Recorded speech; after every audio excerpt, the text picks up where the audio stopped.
à toutes et à tous. Je suis ravi de vous retrouver pour le premier numéro de l'année de l'émission Quoi de neuf en histoire.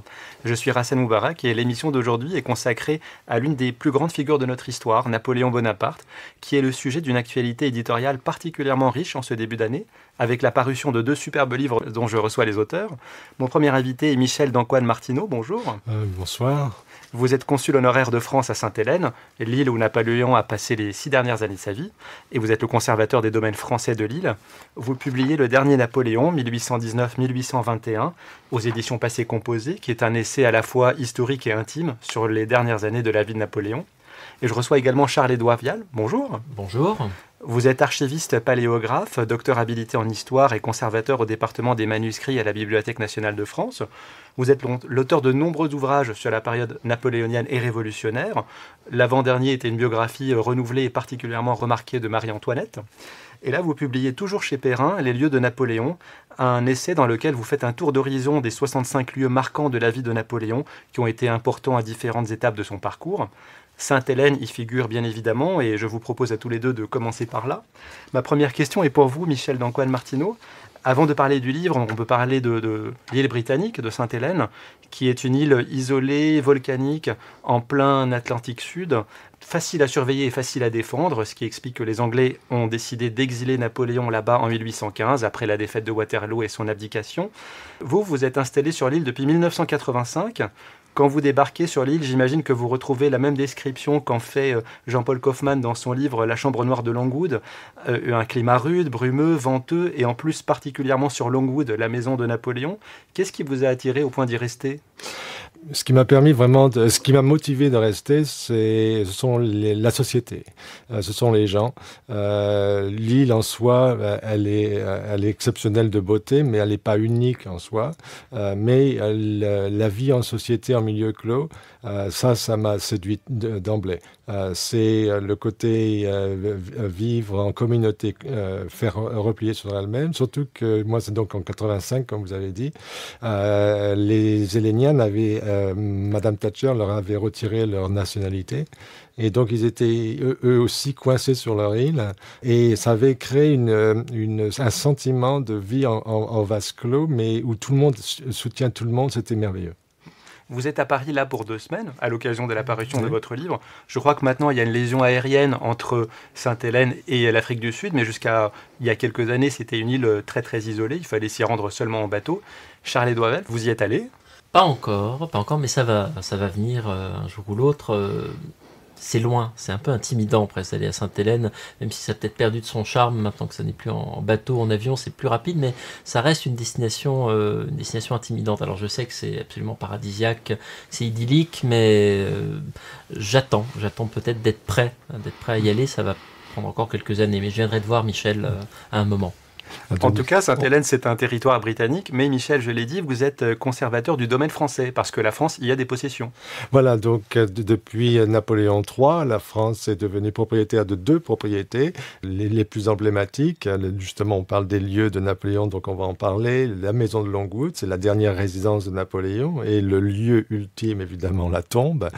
Donc ça, c'est en 1857, sous Napoléon III, et parce que le premier site, la première résidence de Napoléon au pavillon des Briards, où il est resté que 2 mois.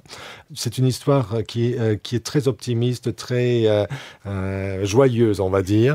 Et donc, elle ne colle pas du tout à l'image qu'on véhiculait à l'époque sur l'exil. Et donc, Napoléon III, on ne lui a jamais dit que les propriétés de son oncle, il y a aussi le pavillon des Briards.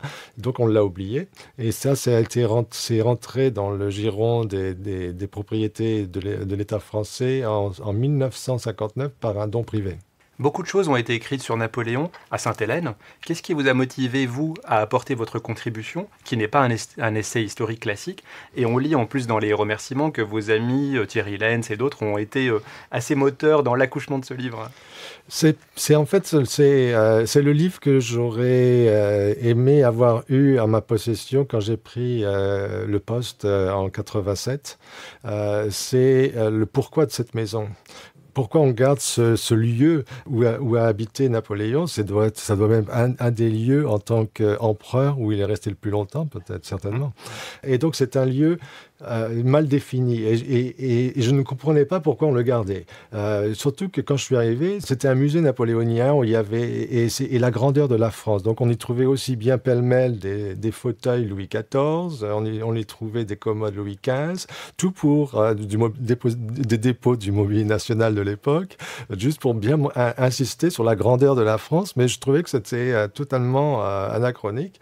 Donc il a fallu que je définisse le pourquoi de cette maison. J'ai pas trouvé. Et il m'a fallu du temps. Et au bout d'une dizaine d'années, je me suis fixé la date du 5 mai 1821, c'est-à-dire la date de la mort de Napoléon. Et donc je me suis dit, je vais restituer la maison dans son état de 1821. Et donc ce bouquin sort de là, en fait. C'est le dernier Napoléon, c'est la maison du dernier Napoléon, dans son état. Et donc c'est le dernier Napoléon, c'est le titre de votre livre. Or, Napoléon débarque à Sainte-Hélène en octobre 1815. Les premières années, donc les 3 premières années, sont consacrées à une espèce de campagne de promotion pour tenter de revenir en Europe, peut-être dans un manoir anglais, ou éventuellement pour aller aux États-Unis en tant que séjour libre. Et votre livre, par contre, commence, lui, bien plus tard, le mardi 16 mars 1819, très précisément. Voilà. Que se passe-t-il à cette date ? Alors, le gros problème de Napoléon qui débarque à Sainte-Hélène, c'est qu'il n'a pas de statut. Ce n'est pas un prisonnier, c'est pas un exilé, c'est rien du tout. C'est un statut d'homme déporté dont on va définir le cadre juridique de sa détention ou de son exil, enfin, là on n'a pas encore trouvé, que 3 ans plus tard. On va se décider. Donc, ils se mettent c'est un peu comme quelqu'un qui attend le verdict du tribunal et qui attend 3 ans. C'est-à-dire que les grandes puissances, dès le début de son exil, se décident de se retrouver 3 ans après pour statuer sur Absolument. Et donc, les souverains se rencontrent à Aix-la-Chapelle au mois de novembre 1818.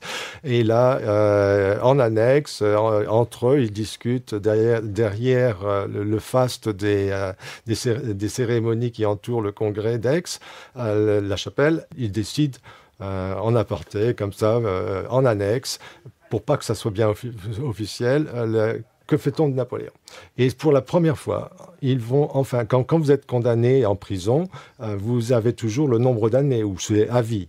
C'est à perpétuité, ou bref. Mais pour Napoléon, même la perpétuité ne pouvait pas fonctionner, puisque mort, il représentait encore une idée. Et donc, ils ont trouvé cette formule il sera prisonnier tant que sa funeste célébrité durera. Donc, vous voyez, ils ont trouvé la formule, et donc c'est un genre nouveau. Et enfin, Napoléon sait que non seulement mort, il ne sortira pas non plus de Sainte-Hélène, et il ne sortira de Sainte-Hélène que lorsque sa célébrité sera disparue, ce que Napoléon savait lui-même, il en était certain que ça ne se passera pas, mais il faudra du temps, et ça sera que 19 ans plus tard que son corps sera autorisé de rentrer à Paris. Et d'ailleurs, donc on discute des conditions de détention de Napoléon, de ce qu'on va faire de ce prisonnier ou de cet exilé. Voilà. Et ce qui est étonnant, c'est que son nom n'apparaît pas dans les conclusions du congrès d'Aix-la-Chapelle. Il y a des appellations, des périphrases qui servent à le désigner. Par exemple, on l'appelle le hors-la-loi des nations, l'usurpateur.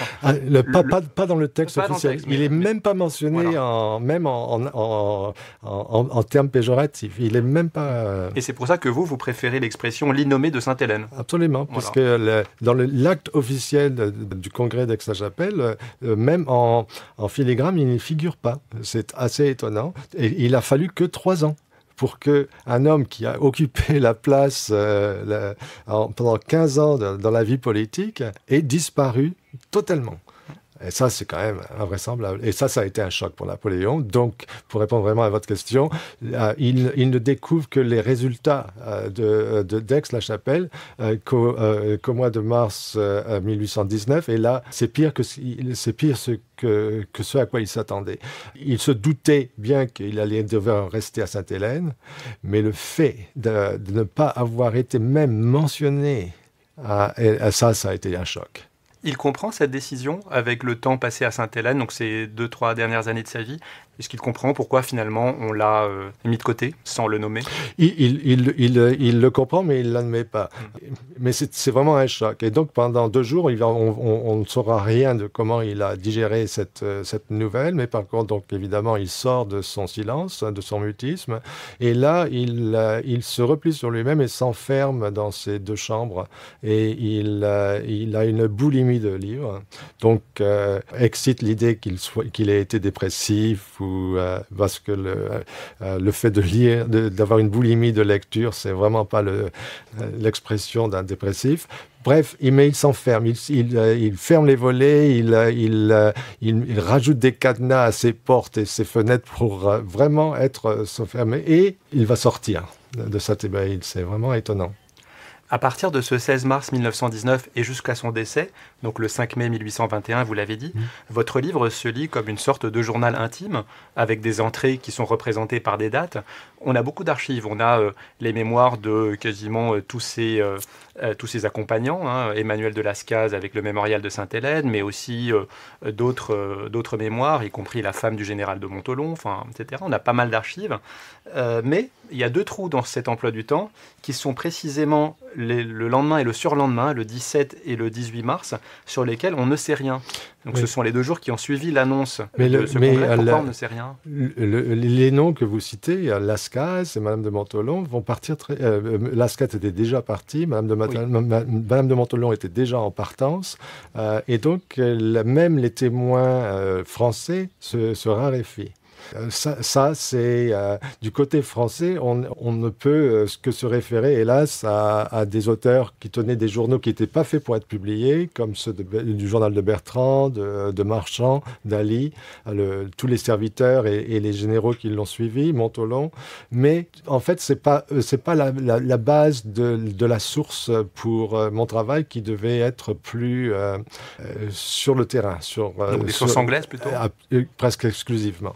Parce que l'avantage des sources anglaises, c'est qu'ils étaient déjà dans l'après-Napoléon. Ils se voyaient avoir à se justifier auprès de l'histoire, auprès des historiens.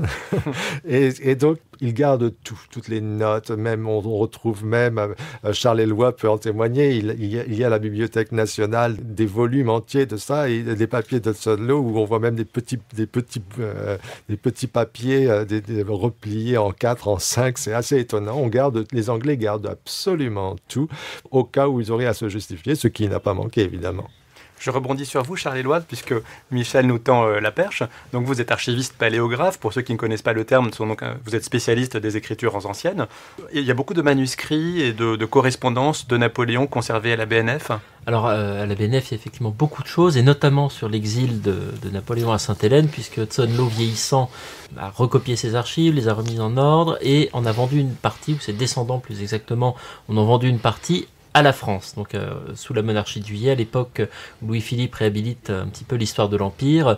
La bibliothèque royale à l'époque, et maintenant nationale, rachète les archives de Hudson Law sur l'exil de Napoléon à Sainte-Hélène, les fait relier. Ils ont été placés dans nos magasins, dans nos collections, et assez peu consultés paradoxalement, sauf par quelques historiens, dont moi, Michel, quelques autres, et c'est très riche, mais il y a ce côté véhément, minutieux, parfois un peu hystérique, avec des documents écrits dans tous les sens. On sent qu'il y a des comptes rendus de réunions, parfois un peu orageux, de Hudson Law, qui veut tout savoir, les moindres détails, qui essaie de se justifier auprès de sa hiérarchie, auprès de la postérité aussi, mais auprès de sa hiérarchie, de tout ce qui se passe dans l'île. C'est quelque chose d'assez fascinant. C'est d'autant plus fascinant que ça ne cesse pas avec la mort de Napoléon, puisque on voit que certains documents de Hudson Law sont annotés, donc même 10 ans, 20 ans après, il continue à les annoter parce que des détails lui reviennent à l'esprit, parce qu'il pense qu'on pourrait l'accuser de telle chose, parce qu'il a lu tel élément dans tel livre qui veut démentir, et donc il continue à alimenter ses archives jusqu'à la fin de ses jours. Donc c'est un ensemble énorme, hein, c'est plusieurs milliers de documents, et ce sont des documents absolument fascinants pour les moindres détails de la vie à Longwood, y compris donc la vie quotidienne de Napoléon, sa surveillance, sa santé, son alimentation, la table, son entourage, leurs allées et venues. Donc c'est extraordinaire, et ça s'arrête avec l'autopsie de Napoléon, donc le rapport d'autopsie qui est rédigé, on imagine, sur la table d'autopsie quasiment, et qui est signé par les médecins de l'île. Donc c'est fascinant. Hudson Lowe, c'est le gouverneur de l'île, en tout cas le deuxième gouverneur de l'île qui a été responsable de la surveillance de Bonaparte. D'ailleurs, quand tout ça se termine, qu'il revient en Angleterre, il n'a pas bonne presse. Je crois d'ailleurs qu'il est exilé en Inde. Pourquoi les archives sont vendues à la France? Est-ce que c'est finalement pour faire un pied de nez aux Anglais qui n'ont pas reconnu son activité?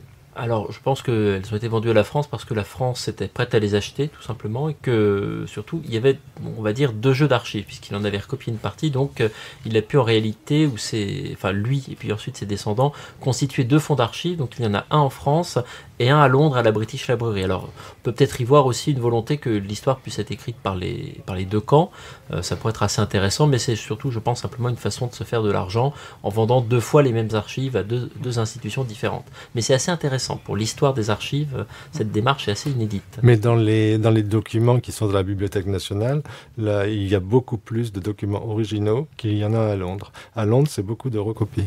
Oui, et qui sont plus faciles à lire, oui, malheureusement. Des triplicata et autres, alors qu'à la Bibliothèque nationale, c'est vraiment il y a beaucoup de documents originaux. Je reviens vers vous, Michel. On a dit donc là, finalement, Napoléon comprend que son statut politique ne va pas évoluer. Il perd sans doute tout espoir de revenir. En tout cas, il le comprend, même s'il l'intériorise peut-être. Selon ses propres termes, il devient un homme et rien que cela. C'est marrant parce que vous avez dit qu'il n'était pas dépressif. Pourtant, c'est quand même une source de souffrance psychologique, ça.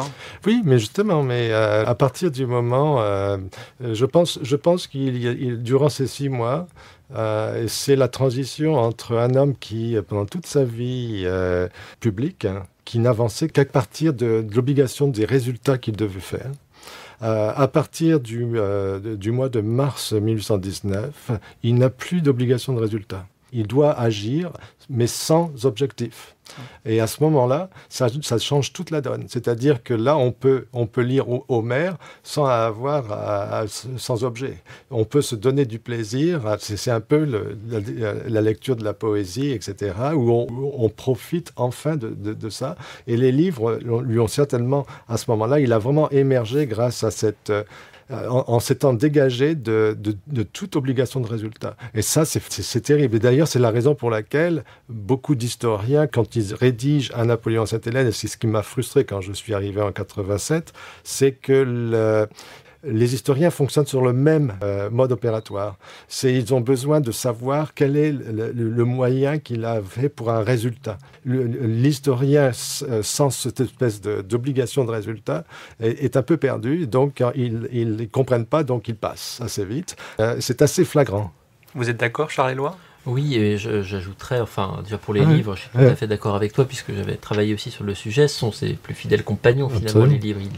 Il aime lire, il est passionné par la littérature. C'est de la boulimie. Hein. C'est une forme de boulimie. Il y a plus de 500 livres dans sa bibliothèque. Bien plus. Et on voit des caisses qui lui arrivent, qui lui sont expédiées. Tout le temps. Oui, en France, c'était 68 000 livres, donc c'est quelque chose d'absolument colossal. Et puis, il revient aussi, il redécouvre des lectures de jeunesse, je pense. Il a le temps de les relire. Absolument. Et c'est ça qui est étonnant, c'est-à-dire qu'il prend le temps parce qu'il n'a plus d'objectif, il n'a plus d'obligation de résultat. C'est vraiment la clé pour comprendre la transition. Et c'est quand même un choc pour quelqu'un qui a eu la vie qu'il avait. Il avait 48 ans quand c'est arrivé. On a encore envie de faire des choses. D'un seul coup, boum, vous vous retrouvez sans avoir rien à faire. Et qu'est-ce qu'il lit alors? Et qu'est-ce que ça nous dit de ses conditions de vie? Alors c'est vraiment, comme dit Charles Éloi, c'est un retour à la case départ. L'enfance, il est là, il relit. C'est vraiment les auteurs de l'Antiquité d'ailleurs. Il y a beaucoup de relectures et il se remémore les moments où il les avait lus précédemment. C'est ça qui est touchant aussi, c'est que avec les livres qu'il n'a pas réouverts depuis 20 ans, 30 ans, il se replonge aussi dans l'époque où il les lisait. Je pense notamment à Ossian, et c'est assez étonnant, mais il lisait même des bouquins qui, vous savez, je ne sais pas si vous avez une bibliothèque, vous avez quelques bibliothèques que ça soit, il y a toujours des livres que vous n'ouvrirez jamais, genre encyclopédie, pour Napoléon c'était l'encyclopédie d'horticulture et des choses comme ça, mais même ça il passe, il est vraiment boulimique. Il lit, mais finalement il écrit moins, parce que les 3 premières années il a écrit notamment 2 pamphlets un peu de propagande pour tenter de se réhabiliter auprès de l'opinion publique? Là, je me permets de vous couper, pas propagande. Chez Napoléon, il n'y a pas de propagande. Il n'y avait pas d'arrière-pensée sur... Il n'y a pas de propagande, c'est vraiment de la com. On n'a pas du tout de propagande dans le Napoléon de Sainte-Hélène. Ça, il n'y a aucune intention de propagande. C'est vraiment de la com. C'est une plaidoirie, en fait. Oui. Et donc là, puisqu'il comprend qu'il va y rester, il abandonne son projet d'écrire ses mémoires. Est-ce que c'est à ce moment-là qu'il l'abandonne, ou est-ce qu'il voit que finalement... Oui, il n'arrive à rien. Il abandonne pour la raison qu'on a énoncée avant, mais pour quelque chose d'autre. Alors là, pour Charles Éloi, c'est ce qui peut arriver de pire pour un auteur. Donc Napoléon, sous l'impulsion de Lascaz, se met à écrire l'histoire de Napoléon. Donc Napoléon par Napoléon. Sauf que donc il n'a que sa mémoire comme outil de travail. Et au bout de 3 ans, donc en parallèle, donc ça rajoute une couche sur le côté isolement, arrivent par caisse entière les derniers volumes d'auteurs qui écrivent la vie de Napoléon, des épisodes que Napoléon l'a lui-même écrits, et c'est beaucoup mieux écrit, et c'est beaucoup mieux documenté, et c'est sans erreur, ou beaucoup moindre que les siennes. Et pour un auteur, de ne pas être encore publié, d'avoir encore son manuscrit et d'avoir déjà sur les étals des libraires, ça, c'est un choc. Ça, je ne sais pas comment tu le prends. C'est un peu la course à la publication, et puis si un collègue a écrit avant vous sur le même thème... Il est dans l'impossibilité quasiment de publier, parce qu'il est très loin. Oui, mais en plus de ça, donc il se retrouve avec une pile de manuscrits dont il sait qu'ils sont déjà out of date, qu'ils sont déjà obsolètes. C'est le cas, par exemple, d'un général Jomini qui va raconter les batailles, le point de vue militaire du côté tactique et stratégique, qui, lui, dispose des archives aussi de l'autre camp, de la presse, etc. Alors, Napoléon n'a que la mémoire du champ de bataille, donc il se rend compte, Napoléon, qu'en fait, il écrit mieux que lui, ce qu'il a, lui, fait. Oui, et puis en plus, voilà, et Napoléon n'aurait jamais écrit ce qu'il avait écrit s'il avait su que l'autre camp avait tant d'autres soldats, etc. Les chiffres étaient... Et donc, en fait, ça, c'est terrible. Et donc, il n'écrit plus, mais il annote.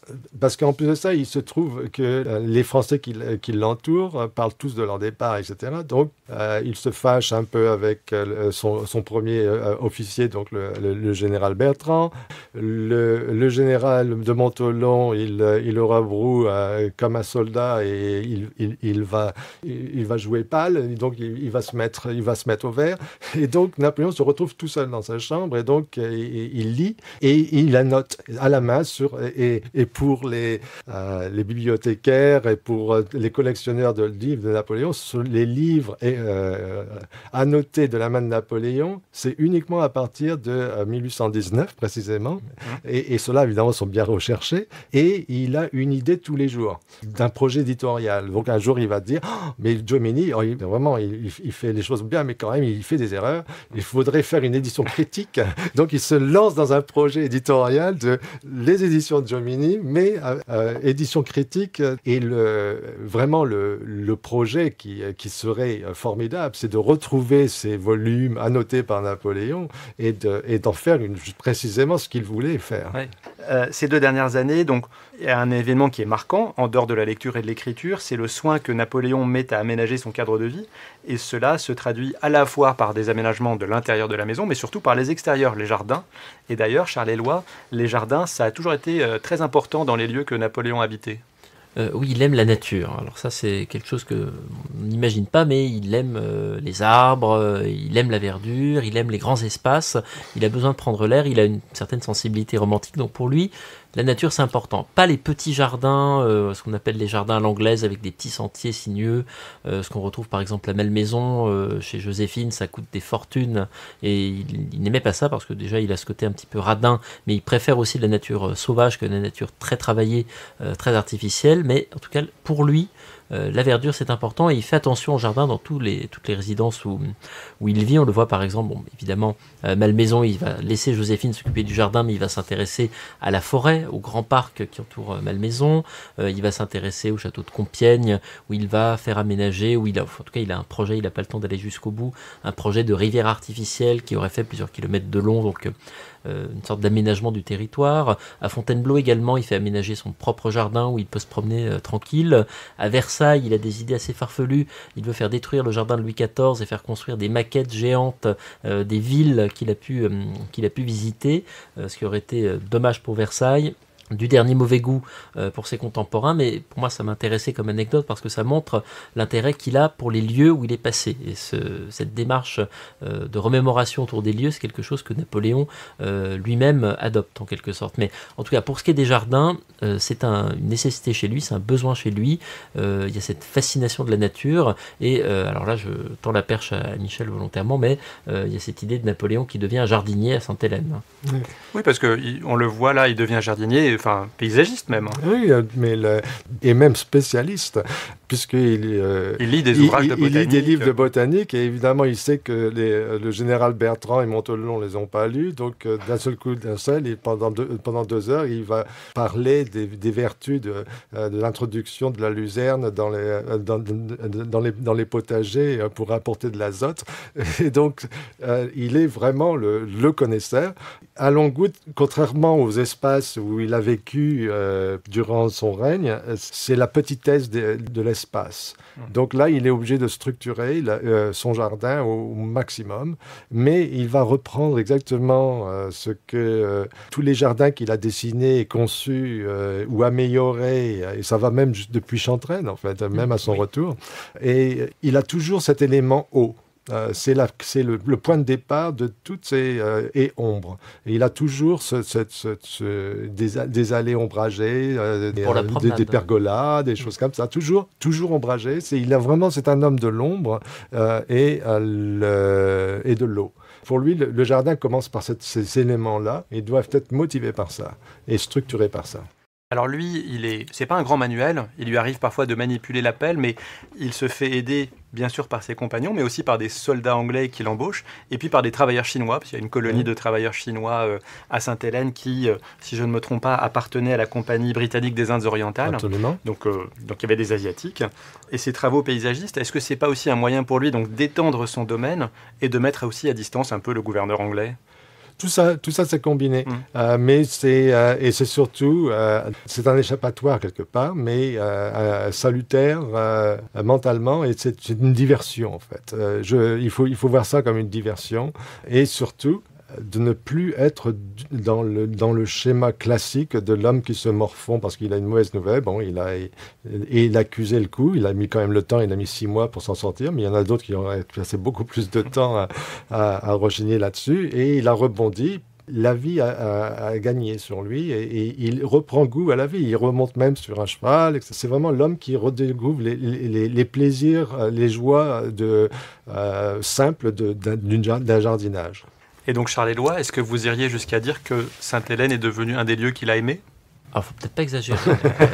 Quand même pas. En tout cas, c'est un lieu qui a forcément compté dans sa vie, puisqu'avec Ajaccio, c'est l'endroit où il a vécu le plus longtemps de manière continue. Donc, on a la fin de sa vie et le début de sa vie. C'est les 2 moments où il est sédentaire. Le reste du temps, il bouge quand même énormément. Mais peut-être qu'il a quand même malgré tout aimé son jardin. Allez, en tout cas, il devait en être fier.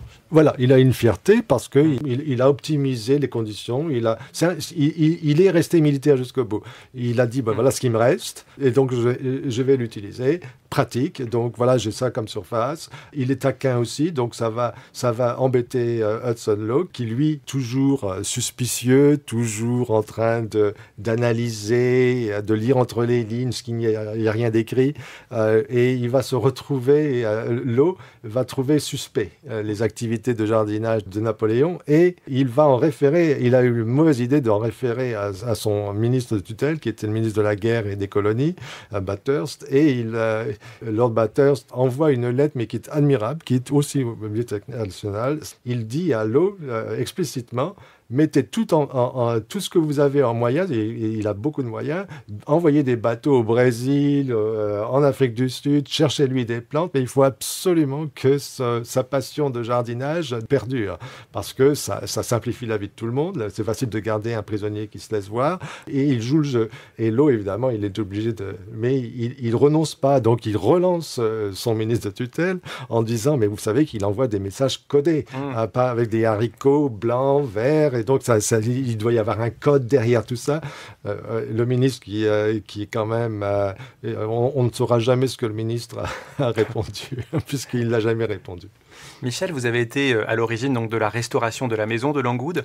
D'ailleurs, vous avez racheté le mobilier qui avait été revendu et donc dispersé sur l'île. Est-ce que vous avez aussi restauré les jardins tels qu'ils étaient en mai de 1821 ? Absolument. C'était, on disait au début, la démarche qui était de remettre la maison dans l'état à la date anniversaire de sa mort, donc le 5 mai 1821. Ça, c'est une décision qui permet une cohérence et une ligne de conduite sur laquelle on doit s'y tenir. Et donc, un moment fixe, un lieu, par exemple, beaucoup des lieux de Napoléon dont Charles Éloi parle ont évolué. Il y a toujours ce grand problème d'une maison d'hommes célèbres, c'est pourquoi on la garde et donc parce qu'il y a d'autres événements qui s'y produisent et donc beaucoup de maisons, il faut chercher ce qui est de Napoléon, de ce qui n'est pas Napoléon et de quelle époque de Napoléon. Sainte-Hélène, moi j'ai voulu simplifier au maximum, c'est une maison dans l'état 5 mai 1821 et donc ça simplifie tout. Et ça inclut évidemment les fameux jardins qu'il redessine, qu'il dessine, qu'il conçoit et qu'il pense. Et c'est formidable. En tout cas, ça participe évidemment à la postérité de Napoléon. Il y a aussi finalement cet aspect nouveau de sa personnalité, on va dire en tout cas un sentiment nouveau qu'il suscite qui est la compassion lorsqu'il redevient simple humain. Et ça participe aussi au mythe.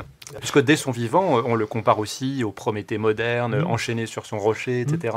Oui, alors l'histoire du Prométhée et tout ça ne date pas de Sainte-Hélène. Même quand il était déjà en campagne en Italie, on comparait aux Titans. Donc mais disons que ça donnait une dimension humaine à ce Prométhée. Donc ça accentue le côté voleur de feu et qui distribue pour le bien et il se sacrifie. C'est le sacrifice ultime. C'est pour ça qu'il y a tout un espèce de mélange de genres puisque qui dit martyr, tout de suite on pense au Christ. Et la première partie du 19e, c'est effrayant le nombre d'horreurs qu'on voit, genre Napoléon momifié qui sort de sa tombe, bref, le truc, il y a le côté, c'est un mélange de tout. Donc j'essaie de mettre de l'ordre dans tout ça pour voir de quoi on parle vraiment.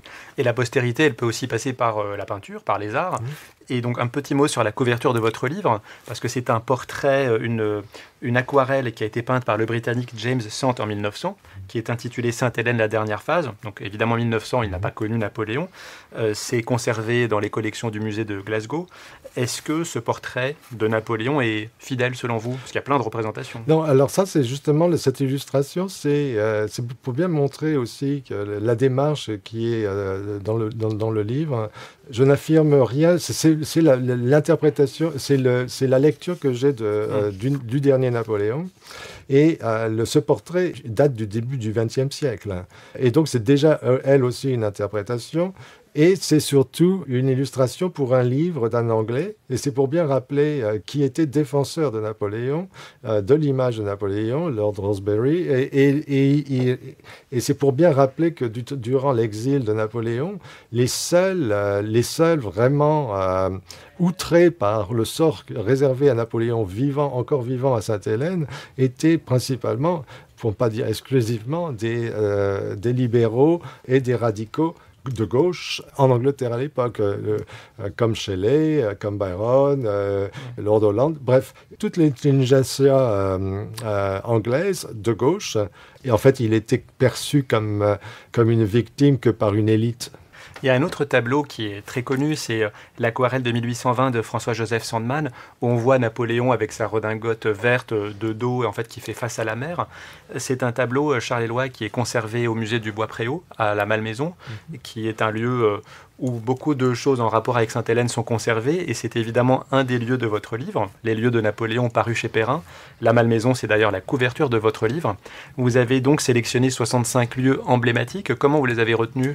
Alors, j'ai eu plusieurs critères de sélection. Enfin, le premier, il fallait que ça soit un lieu où Napoléon soit lui-même passé de son vivant. Par exemple, on pourrait dire que les Invalides, c'est un lieu napoléonien puisqu'il y est enterré, mais non, il fallait vraiment que ça soit un lieu qui a été marqué par sa présence de son vivant, un lieu où il a passé du temps, où il s'est passé quelque chose. Donc ça fait déjà plusieurs critères. Ensuite, il fallait qu'il y ait des sources sur ces lieux, ce qui n'est pas évident pour certains. Et enfin, comme c'est aussi un livre qui est un peu personnel, puisque c'est les lieux de Napoléon, mais les lieux de Napoléon qui moi m'intéressent, que j'ai pu étudier au fil du temps, et puis il y a la réflexion sur les lieux de Napoléon sans Napoléon jusqu'à nos jours. Donc le regard du visiteur, le regard du conservateur qui essaie de les préserver, de les restaurer, de les remettre en scène. Donc ça n'est pas seulement Napoléon, mais c'est aussi nous. C'est aussi, moi et la postérité, tous ceux qui s'intéressent à Napoléon, qui s'intéressent au lieu où il a vécu. Donc c'est parfois une sélection un peu subjective, on va dire. Donc j'ai choisi des lieux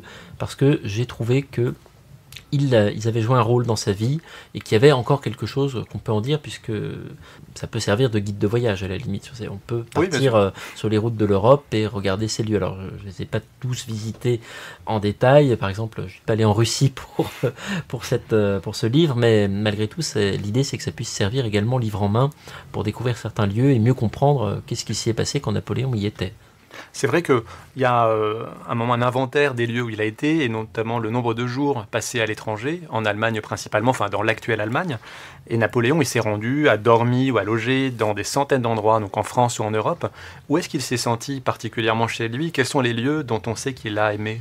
Alors là, j'ai presque envie de vous renvoyer au plan du livre, puisqu'il y a des lieux vraiment emblématiques qui occupent des chapitres entiers, des lieux qu'il a sans doute vraiment appréciés, où il s'est senti chez lui, comme par exemple Malmaison, que j'ai mis en couverture, où il a passé quand même les plus belles années probablement de sa carrière politique, donc le consulat, des belles années avec Joséphine. Il avait beaucoup de souvenirs là-bas. C'est là qu'il se retire pendant quelques jours après Waterloo, avant de quitter la France aussi pour se remémorer les plus belles années de sa carrière. Donc il y a Malmaison, il y a Fontainebleau évidemment qui le marque beaucoup, il y a Compiègne, il y a Trianon, Rambouillet, dans toutes ces grandes résidences impériales, donc que j'ai tenu à évoquer en détail. Et puis il y a des résidences que j'ai étudiées de manière plus thématique ou plus transversale. Par exemple, les palais dans les départements, puisqu'il y avait un palais impérial à Strasbourg, il y en avait un à Bruxelles, il y en avait un à Bordeaux, il y en avait un à Bayonne. Ce sont des lieux qui sont des lieux de passage, qui ne sont pas très fréquentés, mais dont il a parlé, il s'y intéressait, il y a passé du temps.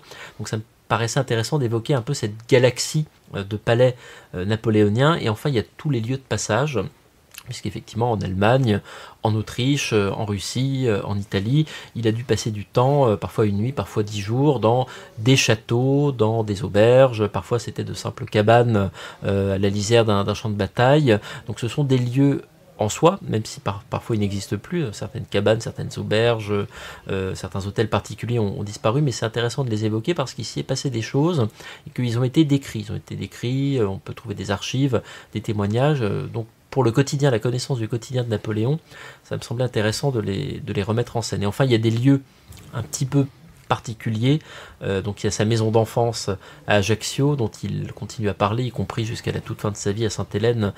C'est un lieu qui quand même hante ses pensées. Il y a ces lieux de l'enfance, le collège de Brienne, l'école militaire de Paris, qu'il n'a pas aimé, où il ne s'est pas senti chez lui, où il a été malheureux, mais qui malgré tout ont profondément joué un rôle dans la construction de sa personnalité.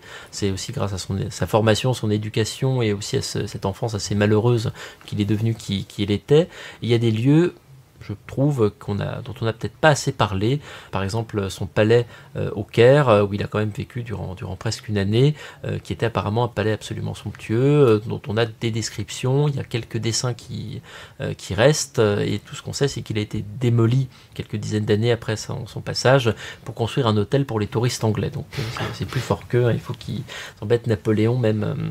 Donc comme ça, des lieux, et puis parfois des lieux qui peuvent être plus anecdotiques, donc j'y consacre parfois une ou deux lignes, mais par exemple, si vous voulez faire un voyage napoléonien pas très cher, vous prenez le métro, vous prenez la ligne 4, vous sortez à Saint-Michel, à gauche, du côté 6e arrondissement, vous avez un petit endroit où vous achetez des sandwichs à l'emplacement du café, où quand il était jeune général, qu'il avait été sans ressources, qu'il était presque à la rue, il battait le pavé, il allait boire du café tous les matins pour se réchauffer à cet endroit, puis vous traversez le boulevard Saint-Michel, vous allez dans les petites rues, et vous avez au-dessus d'une crêperie l'auberge où il a passé 3 mois sous la Révolution, où il était là aussi sans le sou, et c'était l'hôtel le plus miteux de Paris. Il a vécu une vie absolument misérable, mais c'est de là qu'il est parti ensuite pour avoir la carrière qu'on connaît. Donc parfois des petits lieux, parfois des grands lieux, mais tout ça raconte une existence, et tout ça raconte aussi en définitive la façon dont on a envisagé cette existence. Il y a des lieux qui ont disparu et d'autres au contraire qu'on a voulu préserver préservés, comme Fontainebleau par exemple, même si c'est resté un château habité pendant très longtemps, sous Louis-Philippe, sous Napoléon III, on a quand même continué à préserver les lieux où Napoléon a vécu, où il a passé du temps. Il y a des lieux qu'on a voulu remettre en scène, par exemple Malmaison qui a été vidée, démeublé après la mort de l'impératrice Joséphine. On rachète les meubles, on retrouve des meubles équivalents pour reconstituer le lieu où il a vécu. Et ça, c'est une démarche qui est assez intéressante, je trouve, un peu vertigineuse. C'est presque le même vertige que quand on pense à Napoléon, à Sainte-Hélène, qui lit sa propre correspondance de jeunesse et qui la note. Là, c'est une sorte d'autre vertige du passé quand on remet en scène un lieu de façon à donner l'impression que Napoléon vient d'en sortir. C'est ce que Michel, ou que Napoléon vient de mourir, c'est ce que Michel, tu as fait à Sainte-Hélène, mais c'est quelque chose que je trouve incroyable. Et avoir la chance, c'est pour ça que je suis ravi de te voir, avoir la chance de pouvoir mener cette opération à bien, c'est la beauté du travail de conservateur du musée, mais c'est aussi pouvoir en parler comme historien, donc revenir sur des témoignages de visiteurs qui ont vu des lieux et qui ont eu l'impression que Napoléon venait de quitter la pièce. Ça a été un travail absolument fascinant. Et je pense juste à un exemple, par exemple Walter Scott, qui écrit une biographie de Napoléon dans les années 1820 et qui va au château de Saint-Cloud, qui est habité par Charles X. Donc il y a des Bourbons, des vieux courtisans de Versailles partout, mais malgré tout, il y a des pièces du château de Saint-Cloud, il y a des endroits du parc où il a l'impression qu'il peut effectuer ce saut dans le temps et ce retour en arrière et qu'il est presque sur le point de rencontrer Napoléon. Donc c'est quelque chose d'assez vertigineux et d'assez touchant. Lorsque, Charles-Éloi, vous passez ces lieux de Napoléon en revue, vous racontez évidemment l'aménagement qu'il a fait réaliser, les habitudes quotidiennes, mais vous insistez aussi sur le rôle politique que ces lieux ont pu avoir. De quelle nature était-ce ? Est-ce qu'il y a des différences en fonction des différentes phases, consulat et empire ? Est-ce que Napoléon, finalement, s'est servi de ces lieux à des visées politiques ? Alors, c'est un peu compliqué de vous répondre de façon simple, mais il y a des résidences qui sont des résidences strictement privées et d'autres qui sont des résidences public. Enfin, on peut penser, donner un exemple, le château de Trianon, donc c'est un palais impérial, Napoléon y réside, mais c'est plutôt une résidence privée. Napoléon y va plutôt pour se reposer, pour même fuir les soucis du pouvoir. Prenez un château comme les Tuileries, en plein centre de Paris, avec la salle du trône. C'est un endroit où certes il y a des appartements d'habitation, mais c'est également un château qui est dédié à la représentation. Donc il y a des appartements d'apparat, c'est là qu'ont lieu les grandes cérémonies, et c'est un lieu où c'est assez difficile d'avoir une vie privée. Donc pour Napoléon, il y a toujours un peu cette ambivalence, c'est chercher l'intimité dans des lieux qui ne sont pas prévus pour ça, surtout qu'il a hérité de ces châteaux qui ont été construits par les rois de France et qui sont faits pour une vie de cour et une vie où le souverain est constamment en public, alors que lui a besoin de cette intimité, ou du moins il a besoin de faire la part des choses entre sa vie quotidienne, son travail notamment, puisqu'il a besoin d'être au calme pour travailler, et la représentation de l'État, dont il est bien conscient qu'elle est importante. Donc pour lui, c'est très compliqué, et en définitive, il va transformer des résidences plutôt privées en résidences d'apparat, comme Malmaison, qui va servir, par exemple, à accueillir des diplomates, à accueillir des dignitaires, où il va réunir le Conseil des ministres, et il y a des grandes demeures, comme Fontainebleau, où il y a plus de 1000 pièces, où finalement il se sent plutôt à l'aise parce qu'il y a des appartements de représentation, c'est un château fait pour accueillir toute la cour, mais le plan est tellement tarabiscoté, c'est tellement compliqué de s'y retrouver, il y a tellement d'empilements, d'entresols, d'étages, c'est tellement compliqué qu'il peut très facilement disparaître et être tranquille. Donc paradoxalement, il se sent chez lui dans cette grande demeure et il a l'impression d'être dans une sorte de cocon et d'être très intime. Donc il y a vraiment un rapport au lieu qui est assez particulier. Il y a toujours ce rêve chez lui de pouvoir se faire construire sa propre maison. Il n'y arrive jamais parce qu'il n'a jamais le temps, parce qu'il est toujours à droite et à gauche, et de ses différents voyages à l'étranger, de ses séjours dans différents palais, dans différents châteaux à l'étranger, il en ressort avec des idées un peu confuses de ce qu'il voudrait, puisqu'il veut quelque chose de grandiose, puisque là aussi il a cette idée qu'il veut marquer son pouvoir, impressionner les visiteurs étrangers, donc il veut quelque chose de grandiose, mais il veut quelque chose de confortable et d'intime. Et c'est une tel paradoxe qu'en réalité ces architectes ne savent absolument pas quoi lui proposer comme palais. Donc un rapport au lieu qui est compliqué, mais en effet il y a cet aspect quotidien, le quotidien de Napoléon, que j'ai voulu souligner, et ce rapport très net au pouvoir. D'ailleurs, cet aspect quotidien, il est aussi important pour ses contemporains, puisque vous évoquez le tourisme napoléonien, et on apprend que c'est quelque chose qui a existé de son vivant. Des gens allaient sur les traces de Napoléon. Et lui, on avait conscience d'ailleurs. Oui, alors ça, c'est quelque chose que j'avais découvert il y a quelques années un règlement de visite dans les appartements de Napoléon, mais qui datait de 1809. Et enfin, j'étais vraiment tombé des nues, mais ça veut dire que quand il n'était pas là, il y avait un tel engouement, une telle fascination pour sa personne, il y avait déjà un tel mythe, le Prométhée moderne, le nouveau César, le nouvel Alexandre, qu'on voulait voir à quoi ressemble l'endroit où il vit, parce que ça ne peut qu'être exceptionnel. Il y a la curiosité pour les appartements d'apparat des Tuileries ou de Fontainebleau, de Compiègne, parce que ce sont des pièces grandioses avec des œuvres d'art magnifiques, mais il y a aussi cette curiosité pour les lieux du quotidien, donc notamment et particulièrement le bureau, l'endroit où l'empereur prend des décisions qui ensuite ont un impact sur toute l'Europe, et on voit une pièce en fait aux Tuileries notamment, ou dans ces autres palais, quelque chose d'assez intime. Donc il travaille en tête à tête avec son secrétaire la plupart du temps, et les décisions fusent de cette toute petite pièce, et il y a cette fascination pour ce génie qui opère d'un endroit finalement assez simple. Donc ce tourisme napoléonien, c'est vrai, il apparaît avant même la mort de Napoléon, avant même qu'on ait l'idée de faire de ces châteaux des musées. Ça, c'est quelque chose qui m'a paru assez intéressant. Quand on remonte le fil de cette fascination pour les lieux napoléoniens, ça démarre de son vivant, et ça démarre même assez tôt, puisque quasiment dès ses premières campagnes, parfois des curieux vont voir l'auberge où il a logé au lendemain de son départ. Il s'émerveille de voir que le lit est encore défait, qu'il y a des bougies qui sont consumées jusqu'en bas, ce qui veut dire qu'il a travaillé très tard. On demande aux domestiques qu'est-ce qu'il a mangé, qu'est-ce qu'il a bu, de quelle humeur il était, et tout ça participe à la construction du mythe napoléonien. Michel, est-ce que ça concernait aussi Sainte-Hélène, ce tourisme? Parce que Sainte-Hélène était à 2 mois de bateau de l'Angleterre et de la France. Est-ce que des visiteurs faisaient le trajet pour voir Napoléon? Ah oui, ça n'a pas cessé. Et durant les 3 premières années dans la première période de son exil, Napoléon jouait le jeu. Et il recevait les visiteurs de passage, il leur donnait une séance, il leur accordait du temps, une interview, quoi. Et c'est seulement à partir de la seconde période, à nouveau, vous voyez, toujours après, il arrêtera d'en faire une en mettant un point final avec une visite assez pathétique. Donc oui, il est bien conscient de l'importance, de l'impact. C'est un homme qui aime séduire. Et donc tout ça joue dans le rôle de la séduction. Les visites, pour moi c'est un scoop ce que tu viens de dire, Charles-Éloi. C'est un homme, et en plus ça en rajoute une couche sur ce besoin de séduire. Séduire les foules, séduire les visiteurs de passage, et à Sainte-Hélène, ça n'a pas fait exception.